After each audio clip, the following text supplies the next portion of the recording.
Hello, everybody. Welcome to the Major Arcana class. I'm going to share it on MailChimp right now, so hang on while I do that. Real quick. Yeah, because I don't know. I created one event, and then when I get to the event page, there's like 3. So who knows if anybody has the right link. So I just want to make sure everybody has the right link. It's always something. Like, why are there multiple? I have no idea. I only created it once. So let me send this off to everybody on the email list real quick. Class starting. So happy Memorial Day to those of you here in the US. I did massive barbecue today. Massive. So we've got enough to eat for the next 2 days, and that was the plan. That was the plan. So hang on. I'm doing it. I'm sending out the email. Subject, class starting now.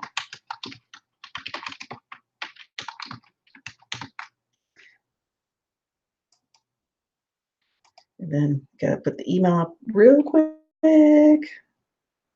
Hang on. Save templates.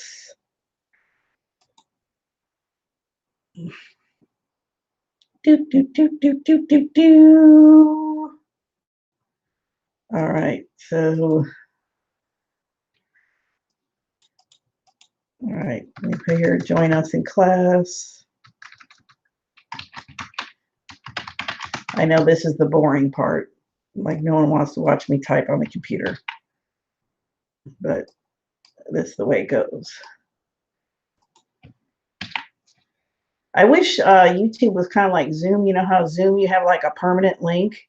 So like every time you do Zoom, like people can, that's your link. People would just go there. I mean, I guess you can go to my page, but some people don't quite get that. Like they could go to my page and they would see it. But so whatever, I'm sending this out. All right. Send out, send out, send. Send. All right. Okay, that is sent. It appears I'm live. I see myself on the screen. It looks like I'm the only one here. I think I'm the only one here. So I will wait a few minutes for everybody to show up. Not sure what to do in the meantime. I can fix my, oh, it looks like there's a, needs to be, whatever. Yes, so happy Memorial Day. I've got tomorrow off. So excited. So happy to have a day off. Oh my God. And I want to go over the homework, but I want people to be here when I go over the homework. That would be helpful. So I need to wait for some people to show up. So when you're here, type in the chat. I'll put that down.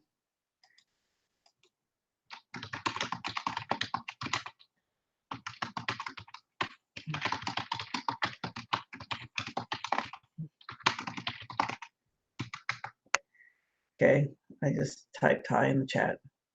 Okay, so we're going to talk about the Major Arcana today. We're going to do some history today, which is not my strong suit. So just disclaimer to begin with. History, not my strong suit, but we're gonna take a tip on it because we haven't talked about tarot history up until now. But then when I was putting together this, the presentation on the Major Arcana, I was like, okay, now we really need to talk about the history because the history is the context. So when you get into the Major Arcana part, that's where you really need to understand the context of tarot, because that's the part where you could really get messed up and get confused because there's so much information, so much conflicting information, and this, that, and the other. And like, oh, is that really how it is? Is that true? Is that what it is? And so if you understand the context of tarot, then you're going to be able to navigate all that other information that you may come across. So that's why I wanted to talk about history now. And then I also wanted to start on time too, because I have another meeting at 5 o'clock. So if I'm a little late, it's okay. But looks like still nobody here. So I guess I'm just going to go ahead, get started. People can always watch this later. And let me take a sip of water. I really hope everybody's having a great weekend. I mean, this is like the first good weekend I've had. I don't even know how long. So I just hope it's that way for everybody else too. Okay, so um, let me share my screen.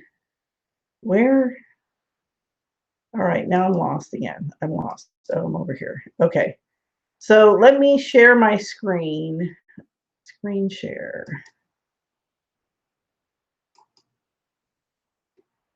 So I'm going to share the screen and start with the presentation. So this, of course, is the free tarot class. There will be a link to sign up for the email list in the description box because there's all kinds of other goodies that you get if this is more than just a YouTube live class. There's a Facebook group. I send out links to homework and all the other things that go with this class.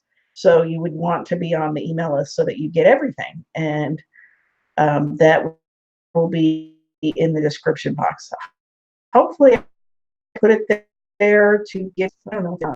No, I didn't, but I'll do it after. I'll make sure it gets on there so that you can. Well, actually, I can post it in the chat right now. Let me do that.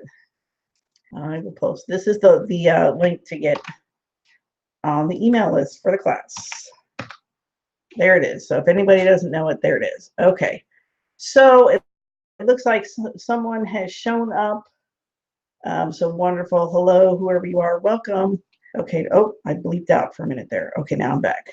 Okay. So I wanted to go over the homework real quick here. This is what I sent out last week. So I sent it out after I did the whole web page. So for those of you who have been doing this with me for a while, know that what I've been doing lately, not from the beginning, but lately, we have the class, and then I put the replay up on my website, and then I have like a summary, and I post some of the slides. So it's more, like if you don't have like an hour plus to sit down and watch the video, you can still get the benefit of the information. I just have it more in a summary fashion, and I post the homework. But then after that, I sent out another email with this homework exercise. So this is the exercise I want to go through real quick so that everybody can be clear on what you need to be doing for the homework. So what it is you're going to have 2 cards at the end of the day. At the end of the day, you're going to look back over your day.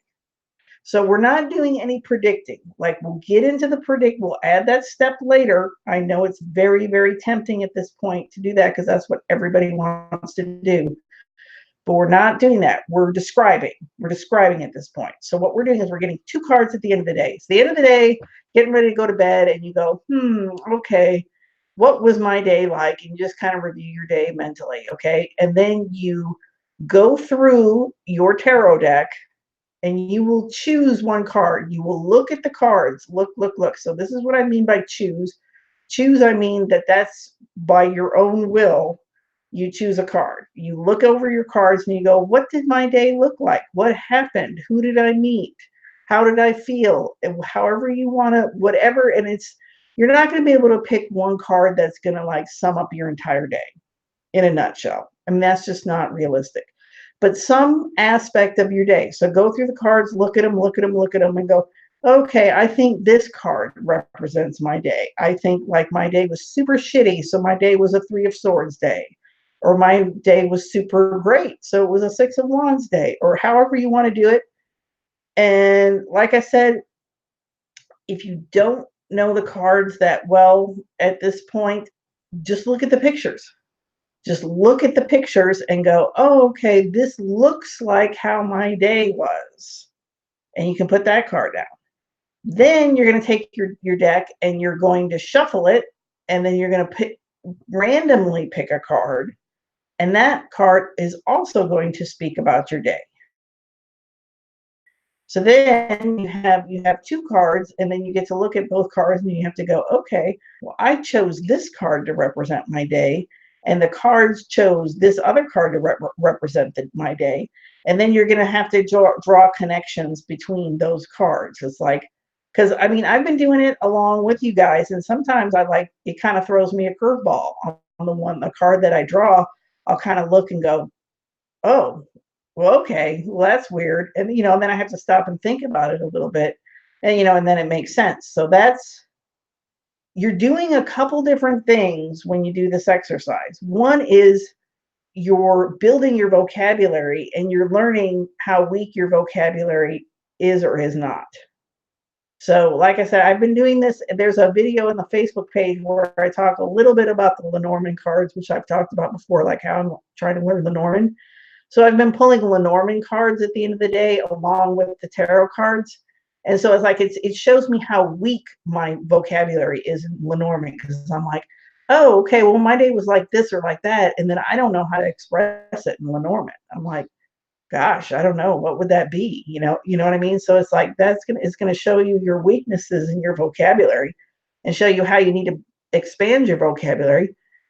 And then when you draw one card, that's where you're connecting it with the other card. That's where you're learning to look at more than one card at a time and get something more out of it. So it's like you're not just looking at one card and going, oh, okay, this card means good times with friends, and this card over here means, I don't know, it means working very hard or something. And you're like, okay, well, how does good times with friends and working very hard go together?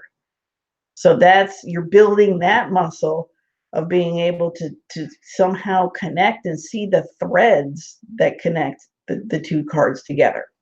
So that's the homework. So that's what I wanted to clarify. And Candace is here. Hello, Candace. And Candace says, yeah, I was choosing, I shuffled and pulled. So I realized I didn't make it real clear in my definitions of terminology. So when I say choose, I mean actually choose. And when I say draw, that means you're randomly drawing. And that will be going forward on all the other exercises, so you know what you're doing. If you're actually going through and picking something, or if you're randomly picking something. So that's it. And like I said, just try to put down the temptation to lay more cards down, because that's where you get confused, and you're just, because I've done it. I do it with Lenormand. I'm like, oh, well, I really don't understand this. Maybe I should draw more cards. And then it's just a downhill slide from there. Then I'm like completely confused, and I'm like, I have no idea what any of this means. So just keep it to the two cards. Keep it to the two cards and keep working through it. And I promise, it's going to get better. Okay, so let's move on here. Okay, and then just FYI, there's a surprise gift for everybody. Surprise gift at the end. I think I put this slide in the end so I could did I do it? I'm looking on the side here. No, I didn't. But I have a little gift for you guys. I thought I put up all my things, but I didn't. Let me show you what I'm talking about. I use my tarot cards, the deck that I actually made. Let me switch my screen because I'm sharing the wrong screen now. I have to switch. Okay, hold on. I'm switching to the other screen. I use the cards that I designed. I use them to make tarot card candles. So I'm sending you the template for the magician one. Let me play it again because I was switching when it showed it. Okay, so that one on the right, the magician one, I think I'm going to show it here in the video. So it's like you can put the tarot card on there, and then you can put a little incantation on the back, and then like you can get into the energy of the card. So I'm going to send you the template for that. So that's that. So let me get back to the presentation one. Got to switch back to screen one. Okay.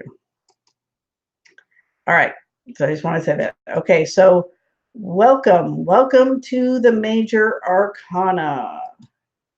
Okay. So this is I guess it's called the Shultun Tarot. I'm not sure how you pronounce it, but that's kind of a neat one because all the tarot cards together, they fit together, and they make like a picture or a mural. So that's kind of cool. So that's why I showed that. So that's all 22 Major Arcana cards there in in a whole mural spread by itself. So there are some tarot myths floating around out there. So these are some of the most common ones. One, that it came from Egypt. That tarot cards did not come from Egypt. I mean, come on, people, look at the pictures. Does that look Egyptian to you? I mean, that it's not. None of the pictures are Egyptian, except maybe like I've seen pictures of a chariot with like sphinxes pulling it or something like that. But there's no Egyptian imagery in the tarot, people. That, and we're going to get into kind of where that came from, because there was like this 17th century obsession in Europe with like Egypt. They kind of like discovered Egypt, which is so weird because we're so used to it today. But I mean, Egypt was buried in sand. Ancient Egypt was buried in sand. And at that time, that's when all that stuff got uncovered, and there was like a whole craze over Egypt. So that's probably where that myth comes from. And there's also like a myth that like it came from the gypsies. Well, the gypsies read playing cards. They didn't read tarot cards.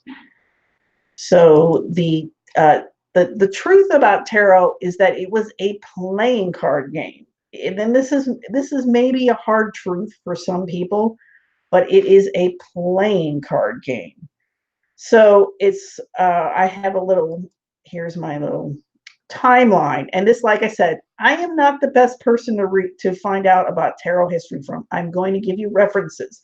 If this is of interest to you and you want to go deeper, please check out the references. Don't rely on me because I'm not the person to do this. But this is a little bare bones timeline. We start with playing cards in 1375, they were introduced by the Arabic people. They probably invented them. They were really good with numbers. That's where playing cards came from. Then, about 1440, we start seeing these the trump cards, which we here in the United States, we hate to say that word. We hate to say the word Trump, but they were trump cards, the Trionfoni or the Triumph cards. So these were added to the playing card deck, and so you have your regular playing card deck that we're all very familiar with, the 52 cards, the 4 suits, the 10 numbers, and the 3 court cards. And then you add these trump cards that you can play with in card games, and it's like, aha, I have the sun, I win, or whatever. I don't know how it worked because I'm not much of a card player either. So, but that we had that. So that's kind of the beginnings of where the tarot comes from. So, for example, there was something called the Minciotti Tarot, which I have a deck of it. So it appeared in the 15th century. It was 97 cards. So if you think 78 is a lot, try 97. It had 40 trump cards, or what we now call major arcana, but they were called trump cards. They had 40 trump cards, which included 12 zodiac signs and 4 elements. So it had like kind of the 22 that we're used to seeing, kind of, sort of, and I'm going to get into that in a minute, plus 12 zodiac signs, plus 4 elements. So you have to remember that at that time, this is a completely different world. It's really hard for us to imagine it. It's like, what? They had no TV, no internet, no newspapers. This is like, we're talking pre-printing press. I think the printing press came out like maybe the 1500s. So maybe we're right on the edge of the printing press happening, but it's not quite there, or like it happens, but it doesn't. Like what we have such a hard time understanding in our modern world now, it took like hundreds of years for just the simplest thing to spread. We're used to like, man, like something's like totally papered and played out in 18 months. It took like 200 years to do anything, so it's like, okay, maybe even the printing press was around, and that probably did help like what eventually became tarot cards, but were at the time just these different packs of playing cards with the trumps. The printing press happened, but the fact of the matter is that rich families were commissioning these cards to be hand created, and they had hand painted, hand-created cards that they played with. So you just, first of all, you kind of got to get yourself in that little bit of a headspace.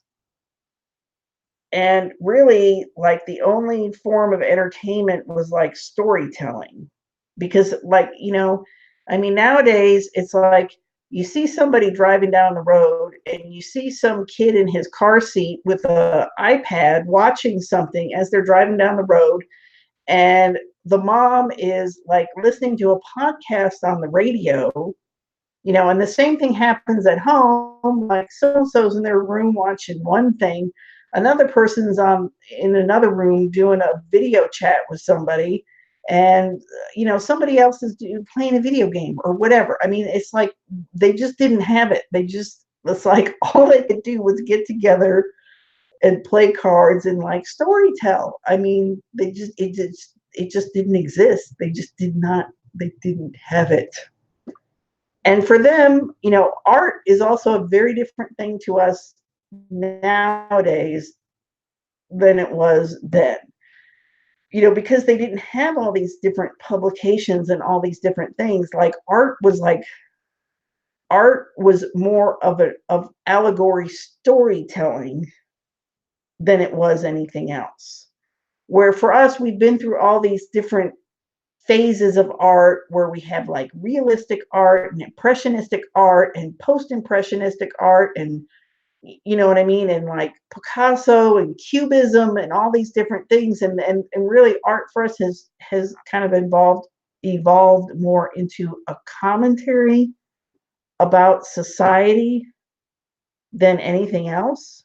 But at the time, like I'm talking about, when these packs of cards with trump cards came out, that the art was more of a storytelling allegory than it was anything else. It was not like, you know what I mean? It's like they just didn't have the whole expanse of expression that we're used to now.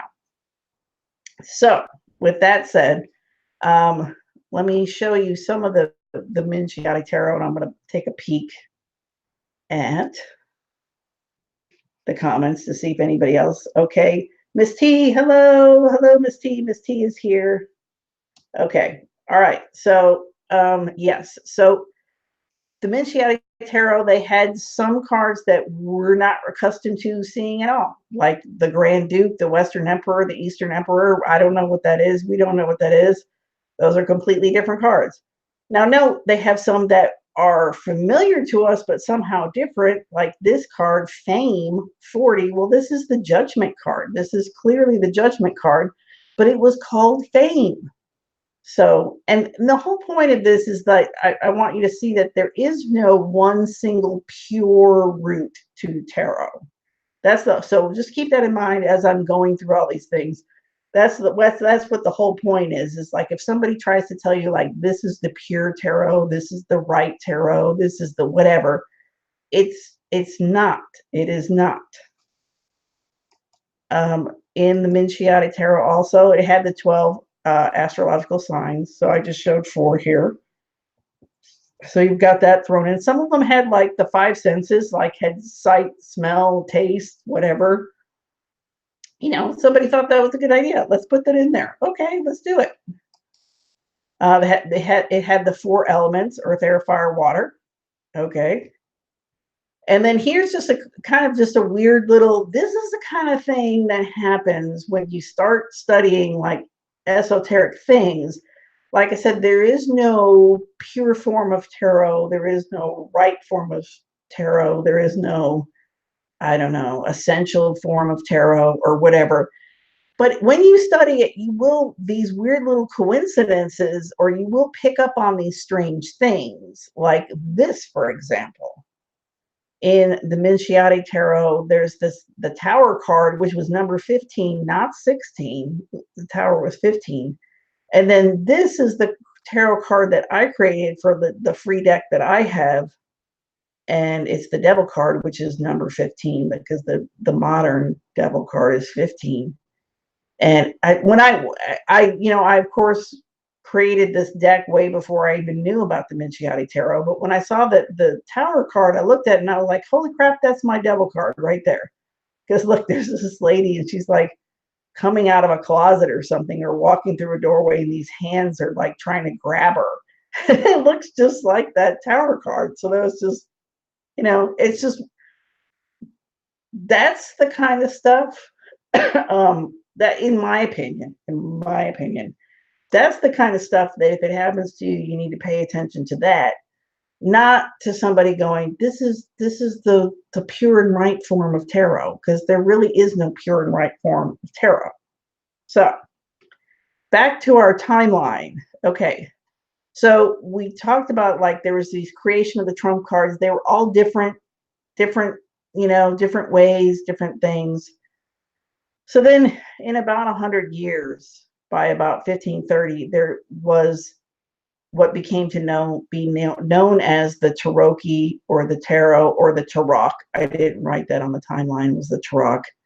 So that was kind of like a brand. It was like almost like, for us, kind of a brand name that we would recognize. Like if you say bicycle playing cards, you know what I'm talking about. Bicycle playing cards. You know that there's going to be that dude on the bicycle, like on the ace card or wherever it is. You know what bicycle, you know what I mean? So it's like there was a particular pack of these cards with the trump cards that filled these certain criteria that created this brand known as the Cherokee, or the Tarot, or the Tarot.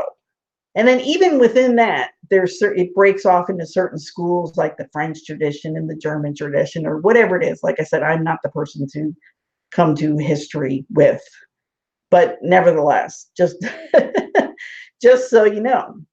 So then we've got like another 250 years of just simmering along with whatever that is. And I'm sure there was plenty happening. I don't know what it is, because I'm not a tarot historian. I do have a reference, like if you wanted to like dig into all that, you can totally dig into all that and knock yourself out. But we're not. I just want to set a context for this this class here. So then by 1781, we get into the occult divination phase of tarot. And this is where more like the tarot that we recognize starts appearing. The tarot that you use for divination. So let me take a drink here. In the hands of occultists, tarot eventually became a device for organizing a large body of occult correspondences. And I don't know what this TDM means. Trumps were redesigned to illustrate these esoteric teachings. So this is the part that I want you to really get. That all this stuff about the Kabbalah, alchemy, and whatever else that you hear about the tarot, it probably came from this period here in the late 1700s, and it probably even goes into the 1800s. So, and I'm not saying it's wrong, because obviously we use it. So obviously if you're using some kind of I don't know if you want to call it divination system, mystical system, whatever, like they connect together somehow in the weird primordial soup way, just like the way that I ended up creating this devil card that looks like this tower card. It's like there are connections between the Kabbalah and alchemy, and alchemy did come from the Egyptians, but it was just kind of changed by the Greeks. But what I'm saying is, like, they're connected, but it's not in a superficial way. Not in a superficial way. So, once again, a lot of this stuff, the astrology and all this stuff was overlaid later. It was much later on top of the playing cards. So, I mean, were they using the playing cards before this time to do divination? Probably. That I would say nobody really knows for sure, but probably. And then you also have to remember that the whole Catholic Church ban on divination, on astrology, card reading, fortune telling, that didn't happen until, I don't know, like the 1600s or something like that. So in these time periods before, when they had the playing cards and they had the trumps, they they could have very well been doing divination and just been going on their merry way with it. You know what I mean? Because there was really nothing to stop them from doing it, right? So they probably were doing it. So anyway, so that's just what I want you to know, is that all this stuff was overlaid later. Later. So that makes tarot then becomes a mishmashed language. It's similar in the way English is a mishmashed language, with several root languages and foreign imports all thrown into it. So, people from another country have a hard time learning English because it's such a mishmash. There's so many different roots to English, so that's like, well, how come we can have the word bow, B-O-W, and also have the word bow, B-O-U-G-H? It's because they're from different roots. But that kind of stuff will drive you nuts, even as a native English speaker, with the spelling.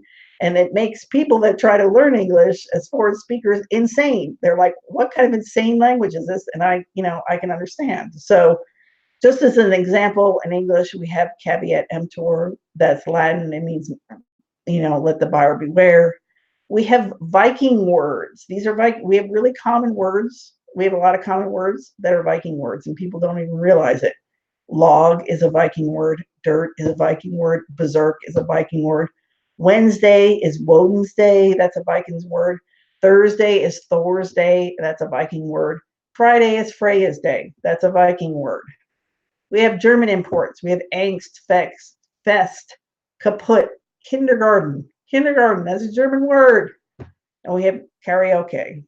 That's a Japanese word. So that's just my example. So just so you know what you're dealing with when you're dealing with tarot, it's certainly not straightforward.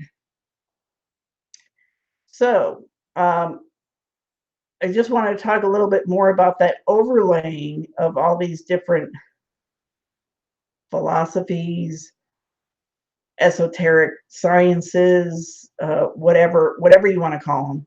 So occultism refers to a combination of Gnosticism, alchemy, astrology, Christian Kabbalah that came together in the Renaissance, then percolated through the esoteric lodges of 18th century France. Tarot became part of this mix when occultists concocted fanciful stories of ancient mystical initiation rites performed in the chambers lined with tarot imagery under Egyptian pyramids. So that's going back to that. There was like a total obsession with Egypt, like total obsession. So just going back to that. And like I said, I'm going to get to actually, I can show it to you now. This site, I got a lot of this information from this site here, Tarot Heritage. So I'm hoping you're seeing this, because I just threw it over on my other screen. I have a lag, so I'm waiting to see if it showed up. I don't know if it showed up. There's a site called Tarot Heritage that yep, there it is. Okay. Yeah, this site, you can knock yourself out with all the tarot history here. And you can fill in all the zillions of blanks that I'm leaving for you. Okay, so that's where a lot of it's very readable. It's very readable. You're not like, what is this person talking about when you go to that site? Okay, so back to the timeline. All right, so we're talking about the occult divination period, 1781. Then 1909 is when the Rider-Waite Tarot comes out. And that's like probably the most recognizable, popular, familiar tarot deck in the world. And here it is. So A.E. Waite, and this is Pamela Coleman Smith, did the illustrations. She did the illustrations, and A.E. Waite commissioned her to do the illustrations. Now, these two were both members of the Golden Dawn, and that's Aleister Crowley is probably the most famous Golden Dawn member. So, and once again, like I said, if you want all, just Google Golden Dawn and have at it, because I'm just not a historian. I can't fill you in on a lot of details about the Golden Dawn. But it says Waite based his major arcana imagery on Alpheus Levi's and Paul Christian's Egyptianized descriptions of the trumps, as well as Christian symbolism and Golden Dawn astrological attributions. His divinatory meanings draw heavily on Atea, who is a person. And, you can look them up. They're on that Tarot Heritage site if you want to learn more. The major arcana images illustrate a hodgepodge of influences from Atea the Golden Dawn's book, T, the 15th century Solabusca deck in the British Museum, and Smith's own imagination. So there you have it. This is the naked truth of tarot and where it came from. So back to the timeline, we have the Rider-Waite. So that now we know, like, oh, okay, now we know. We don't have to be so like hung up on, oh, it has to mean this or it has to mean that, or I have to know the pure true meaning, because there isn't one. There's just not one. And then in the 60s, we have the whole tarot thing becoming very mainstream, because we had, like, an explosion in the 60s of just I don't know, a different kind of spirituality, or a revival of older spirituality, or, whatever the 60s is.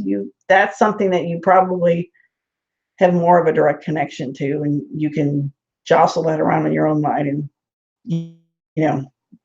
put that in your own context as far as that goes. So here are the references. Here's that tarotHeritage.com. Here's a couple other. There's one by Mary Kay Greer. And that, of course, I'll put that on the webpage after, when I put it all together, it'll be there so you can click away and check it out. There's also something called the Pictorial Key to the Tarot that A.E. Waite wrote. So that, you can, I have that one. Let me show that to you real quick. I'm going to bring it over.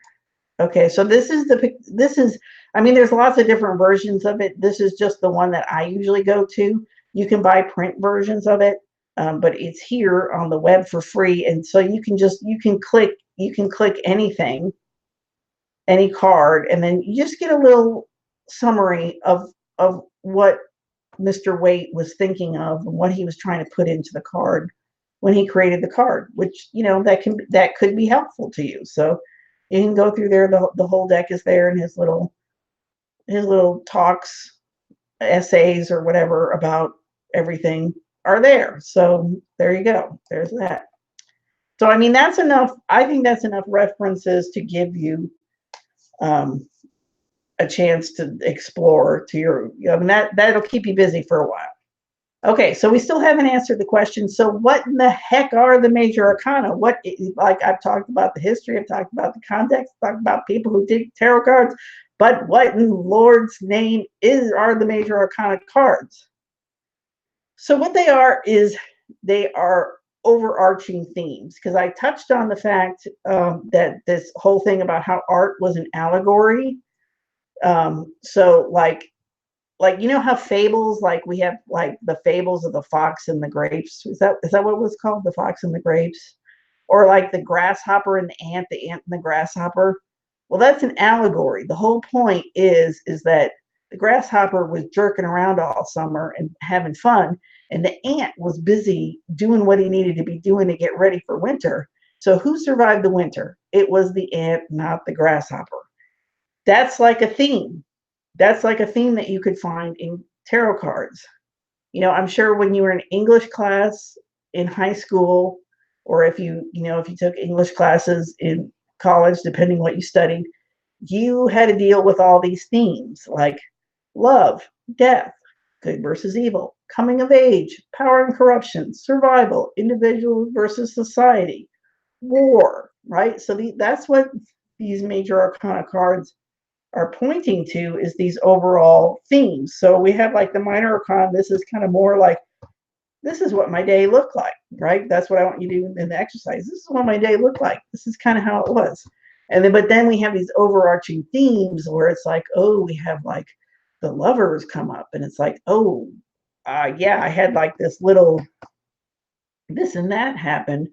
But the theme here is really about making choices, and having to choose between one thing and another. So that's what the major arcana cards are about. They are also about archetypes. And I remember when I was younger, I was like, I could not grasp what an archetype was. I was like, I hear about it, I read about it, but I just don't get it. I just do not. I don't get it. I don't get it. So archetypes are kind of like the essential example of. So it's like, we have like the archetypal man. Well, the archetypal man, like today in 2019, is different than the archetypal man of 1910, right? And it's different than the archetypal man of 2 BC. That kind of our idea of what like the essential man, like what it really means to be a man, what the perfect form of a man is, like that's changed, but that's the archetype. Like we're still talking about the archetype of a man. So we can talk about the archetype of a hero. And I put David Bowie from his song "We Could Be Heroes," and I totally listened to that when I put this slide together. We have the archetype of a leader, of a builder, of a mother, right? We all know what the archetype of a mother is, right? What the quintessential mother looks like, what the quintessential mother should be. We have the archetype of the other woman, right? So, like, if you're having a conversation with somebody and you go, "Oh, the other woman," it's like, we know what that is. Like, I don't need to explain that. Nobody needs to explain that. We know what the other woman is. We have the archetype of the wise one, and we have the archetype of the fool. So, what I'm going to do is I'm going to kind of go through just a little bit of the patterning in the major arcana. And then we're definitely going to continue this next week, but I've learned not to try to cram too much into one session because it just overwhelms people and they miss stuff, and that's not good. So, and I'm also going to poke in on the comments here. Oh my God. Okay. All right. Okay. So we have people saying where they're from: Indiana, St. Louis, Virginia. So oh my God, I'm looking at a different thing. Oh, that's weird. That was an old class. Oh, that was so weird. How did I pull up an old class? And I recognized it because I was like, wait a minute, I don't look like that today. Okay. All right. So no one said anything. So if you have questions, like go ahead and ask. Like, I don't know if that whole history, you're like, what? I totally don't get it. I try to keep it as simple as possible. Okay, so we have the Fool. We start with the Fool. So the Fool is everywhere and nowhere. The Fool is the spark. It's like the spark of the divine within you. It's the you that lives in the everyday world, but it also lives in the greater dimensions at the same time. That's the idea of the Fool. So also within the major arcana, we also have like the world around us is represented. The world around us. We have the sun, the moon, the stars, and we have the world itself. That they're all represented. We also have men and women. So here I have like all the different cards depicting men and women. And go through your own deck because yours may be different. And that's okay if yours is different. So for like women archetypes, if you will, we have the high priestess, we have the empress, we have strength, we have justice, we have the star, we have the world. These are all cards that show women. Okay, and so you might want to kind of go, well, how are these feminine things, or how is it that women relate to that, or why are they depicted with women? You might want to just kind of ponder that a little bit. And then we have male cards. We have the Hierophant, the Magician, the Emperor, the Chariot, the Hermit, the Hangman. So you might want to go, why are men on these cards and not women? How is this a male thing? Blah, blah, blah. We have these, I call these life happens cards. So these are like death, like that happens, you die. We have the Wheel of Fortune. So we have like good fortune, we have bad fortune, we have fate, we have the fickle finger of fate, right? So, you have stuff that happens. Maybe it was destined to happen. Maybe it was a stroke of good luck. Maybe it was a stroke of bad luck. That's kind of what the Wheel of Fortune's about. Then we have the Tower. The Tower, we have like breakdowns. Things break down. They kind of break down before they die. And so like things that have outlived their usefulness, they break down. Or sometimes things surprisingly break down and you weren't expecting it. And it's just like, oh crap, that just went to hell in a handbasket and it's gone. I didn't see that coming. That's the Tower card. We have the Lovers. So I already touched on that. The Lovers is a lot of, well, it's about love and romance on one level, but it's also about choices. It's like you're always kind of choosing one path or the other, and it's taking you one way or another. But if we bring Cupid into it, you might get struck by the arrow of Cupid, and it might be more of a kind of a fatalistic turn. Like you meet somebody and it's like you were supposed to meet that person and take your life in a different direction. That's the Lovers card. We have the Justice card. The Justice is about, it could be about something very concrete, like going to court, or it could be about like you're having to weigh out things and go, okay, so what's the right thing to do in this situation, right? Or maybe you're trying to juggle two different things. So those are, we have the category of like, this is like life happens. These are things that happen in life. And then we have the Christian themes, which were kind of brought up in one, in one of the quotes. So we have strength, justice, the devil, temperance, the last judgment. In the Minciati, it had more of an extensive like faith, hope, charity, and whatever the Christian virtues are. Here we kind of have remnants with like strength, justice, temperance. These are like the kind of Christian virtue type things that are there. So are there any questions? I'm just going to kind of pause for a minute. Like, does anything strike you, or are you like, what in the heck are we talking about here? I don't get it. Or, you know what I mean?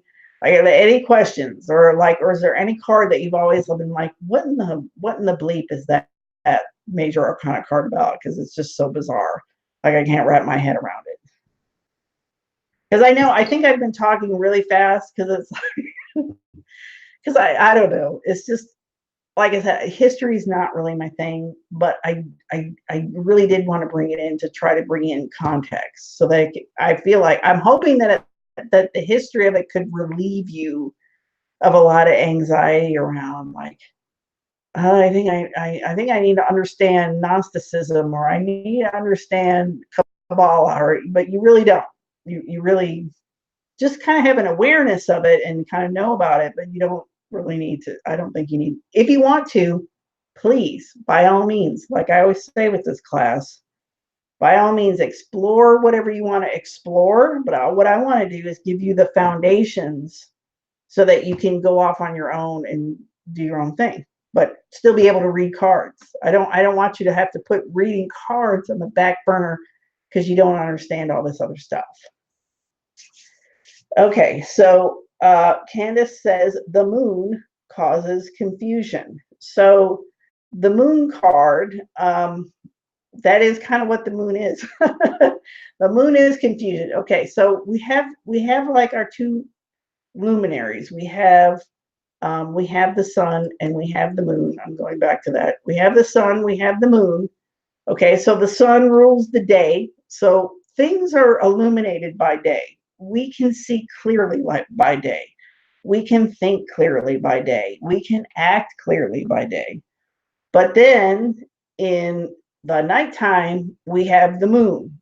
And unless the moon is real full and real bright, you can't see anything. And once again, this is once again like thinking about the context. If it's like 1450 or it's 1550 and I go out at night, I cannot see anything. Like maybe I'll take a little lamp with me, but I like you can't see anything and it's dangerous out there. It's scary. Like who knows what might happen to you when you're out there in the dark. You might get assaulted. A wolf might attack you. Like you might fall, like not see where you're going and fall down into a ravine. Like anything could happen to you. So that that's what the moon is about. And it can also kind of refer to your inner landscape where it can be scary in your inner landscape. So it's like you have your subconscious fears or your actual, they're not even necessarily subconscious, but they're fears you're aware of, and you have all this territory inside your own head. And it's kind of like you're bumping around in there and you don't know how to navigate it. And you're like, oh, this is scary in here. I don't like it. I mean, anything can come out and get me. Or it's like your dreamscape. The same thing with the dreamscape. Like you could be having like a completely fine dream, and the next thing you know, like it all falls apart, and you're like, whoa, this is super scary. Now I don't know what's going on, and something's chasing me, and I'm not sure what it is, and I'm terrified, and I think somebody died.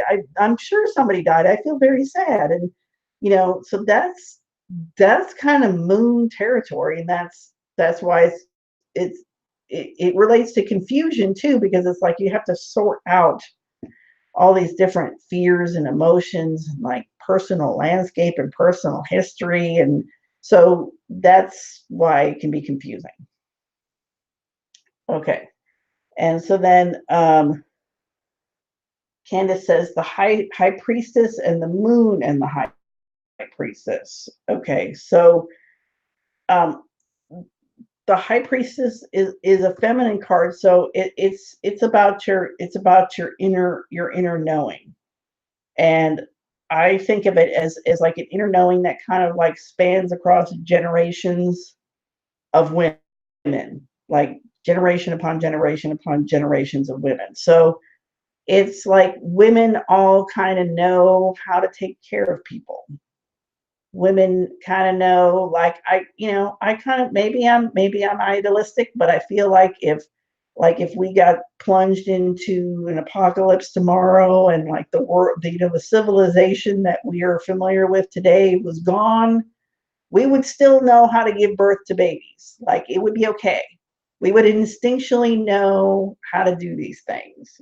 You know what I mean? So to me, that's kind of like, it's like the high priest is like that generational woman's wisdom and knowing how to like navigate certain things and deal with difficult people and have babies and like all that kind of stuff. That's like high priestess territory. So sometimes if you need to know something, you could approach the high priestess and get an answer. So it's like where the moon is kind of like more the confusion.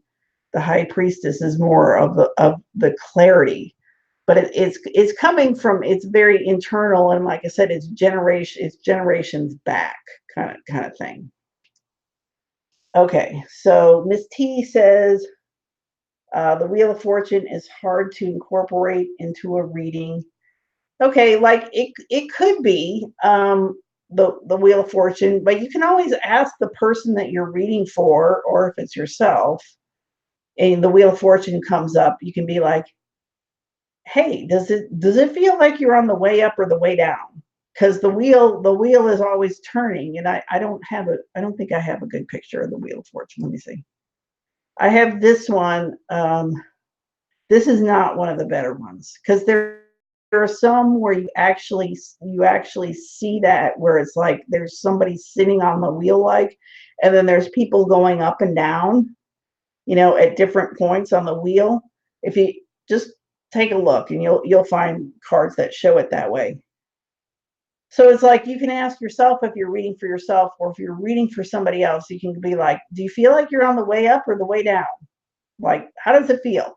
Just gut gut instinct answer on this. Like, are you on the way up or on the way down? You know, and a lot of times if something fatalistic has happened, like that's where you can find out. Like they'll tell you, like, you know what I mean? They'll express it and you can be like, okay, that's the Wheel of Fortune.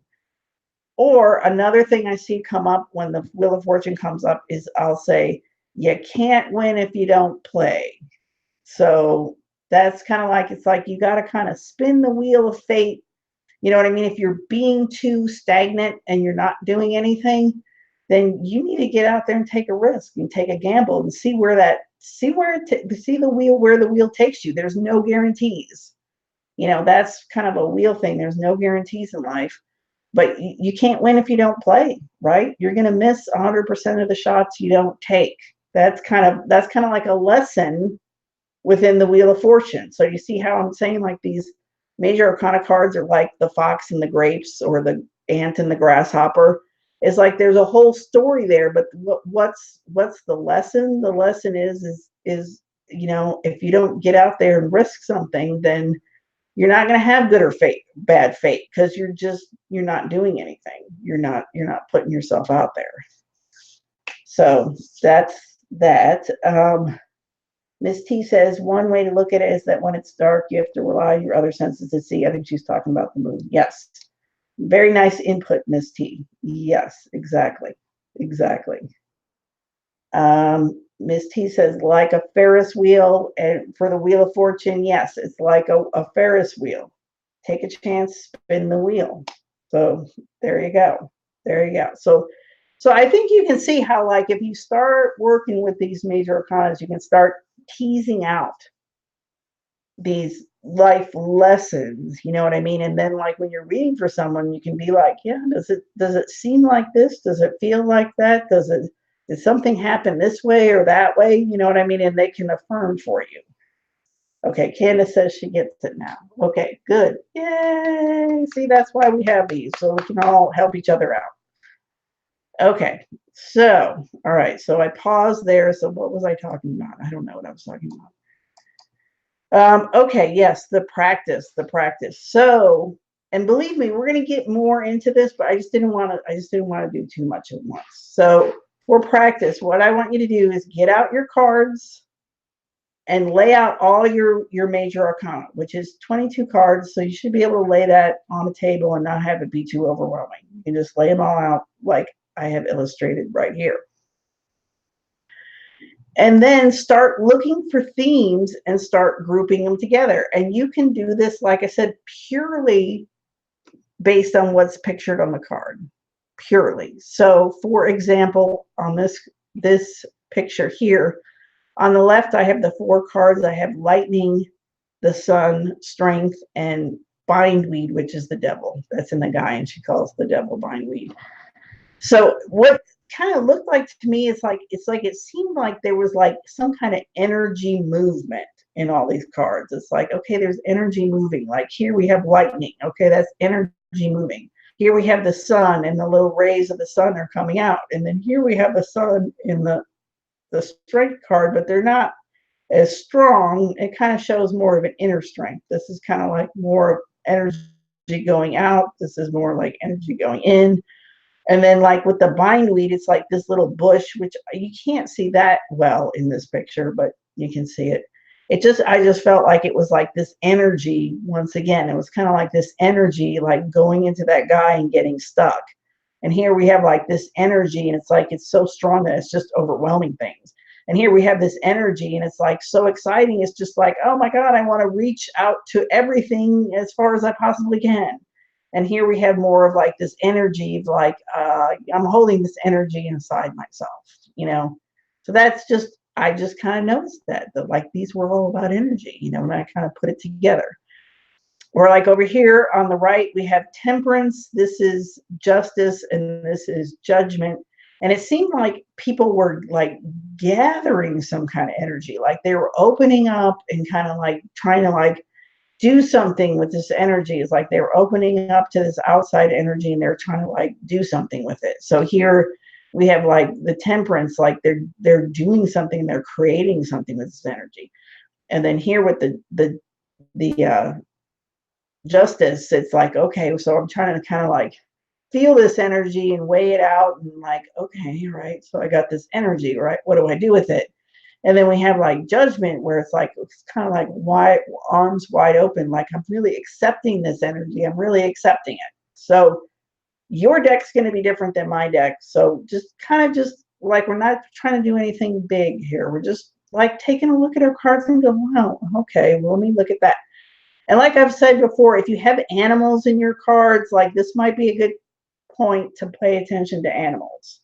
So like here I've got bird and bird. Um, Here I've got like flowers and flowers, sun and sun. I've got birds here, so you might want to just kind of look at the animals, see what the animals are doing. Here's another example. Like I grouped this card and this card because of the clouds. It was like, oh, look, there's like a cloudy sun or a cloudy sky. And then we have the cloudy globe, and like, I'm not quite good. They seem like they go together. And then I'm like, oh, wow, it's actually 12 and 21. So they actually reduce to the same number, which we're going to get into with the numbers later. But I'm like, okay, so somehow these might kind of be connected somehow. How might they be connected? And then going back to the animal connections here, well, here we have three women. I'm like, okay, it's like three women and like three different roles, if you will, roles. They're different roles that women play. And then we have owl here and we have an owl here, and we have like a moon here and we have different moons here. And this one's out in the day. That's kind of different. You know what I mean? So it's like, here we have the priestess and we have the moon and we have, this is the empress, which is called something else in the guy, and I can't remember what it's called. But I'm just like, I'm going, oh, okay, those look like they go together. So that's all I want you to do. That's it. Like, don't get ahead of yourself. That's all I want you to do, is just kind of like group things and go, okay, these have the same elements, or they kind of look like they might be talking about the same thing or dealing with the same thing, and just kind of get familiar. Just get familiar. That's all I want you to do. And then I want you to do the reading homework. So keep doing the reading homework. And like if a major arcana card comes up, take a crack at it. Take a crack at it. But probably don't choose one. But if you draw one, take a crack at it and see. And so then the next class, I want to talk about the numbers, because I think the numbers are it's one of those consistent things throughout that we can always refer back to. So are there any other questions, last questions before I wrap it up? I hope that wasn't like too much of a whirlwind of just blah, because I feel like that was a whirlwind of blah, but I don't know. Maybe it wasn't. Maybe it was helpful. I hope it was helpful.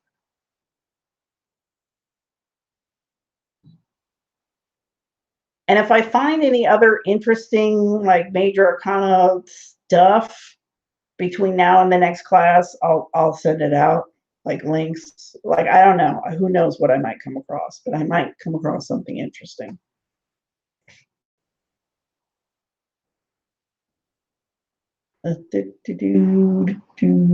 Okay, I don't see nobody's saying anything. All right. Awesome. I hope this was helpful. I hopefully should get the homework posted tomorrow, because I am off tomorrow. So, and then, like I said, if I find anything between now and the next class that's of interest along the lines of the major arcana, I will send it along. So everybody have a great afternoon and enjoy your weekend, and I'll see you next time.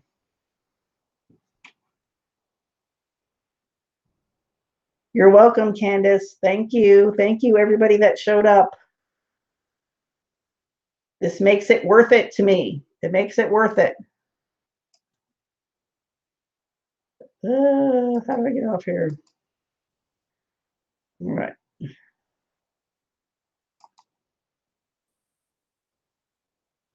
Bye. Bye-bye. See you next time.